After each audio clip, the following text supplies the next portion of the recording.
ეს ძალა პირველ საუკუნეებში ეს ძალა მოქმედებდა უძლიერეს და ქრისტე მისცა მოციქულებს ეს ძალა.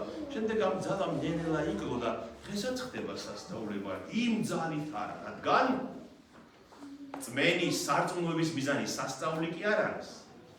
აბა რა არის მიზანი? პავლე მოციქული გვეუბნება სიყვარული. ხოჭა, კარგია რო იცი. აი პავლე მოციქული ამბობს რომ სარწმუნოების მიზანი გახსოვდეთ არის სიყვარული და ეს სიყვარული გამოიხატება სამ რამეში.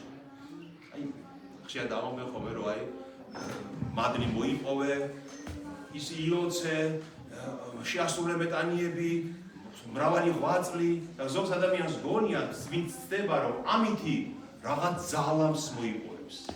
ამისთვის კი არ არის სარწმუნოება. სასწაულს ღმერთი ახდენს, როცა მას უნდა. ჩვენ არ შეგვიძლია სასწაულის ასრულება. აი ერთ კაცს ეყვებოდნენ რომ იმიტომ შიმშილობდა და იმიტომ იტანჯავდა თავს ამ ღვაწლით და შიმშილობით რომ ამბობდაო რომ სასწაულებს ვერ ვასრულებო და იმიტომ მინდა შიმშილო რომ სასწაულების ძალა მოიპოვო. ეს არის მიზანი სარწმუნოების?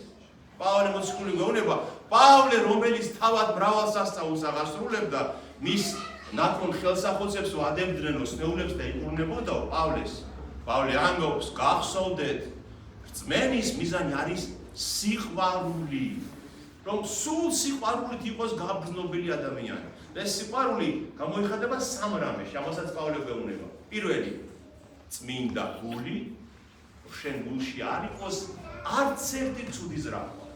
არც ერთი. აი მიდრეკი რიცკი ბოროტებისკენ არ იყოს წმინდა გული, წრფელი სინდისი, რას ნიშნავს ეს რომ ადამიანებთან ურთიერთობაში შენ უნდა იყო აბსოლუტურად სუფთა. რასაც ლაპარაკობ, ის უნდა გქონდეს გულშიც, გონებაში. წრფელი სინდისი, ხომ არ შეიძლება ტელეფონზე სხვა უთხრა რომ ესაუბრები და რომ მოგდადე ტელეფონს, შემდეგ სხვა ისაუბრო მასზე, ხომ არ შეიძლება? არა გახეს ეგ წრფელი სინდისი, ხო? და მესამე, უპირფერო რწმენა. რა არის უპირფერო რწმენა? არათვალთმაგწური რწმენა. რომ გამოჩნდე, სხვის დასანახად გავაკეთო, დამინახო როგორი მოწმე. თვალთმაგწობა, ფარისეულო თვალთმაგწობა, ხო? აი, პოლიცია დღეს რომ აი გადამიღე ტაძარში როგორ შევდივარ და აი აი ესეთ რაღაცები. ეს არის თვალთმაგწური რწმენა. რწმენა უნდა იყოს საიდუმლოება ჩემსა და ღმერთს შორის.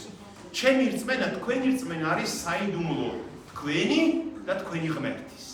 ესმით, არავის დასანახად ამის გაკეთება არ გვჭირდება. ამიტომაც სიყვარული არის მიზანი თქვენი რწმენის, რომელიც მიიღწევა წმინდა გულით, სუფთა სინდისით და არათვალთმაგწური უპირფერო რწმენით.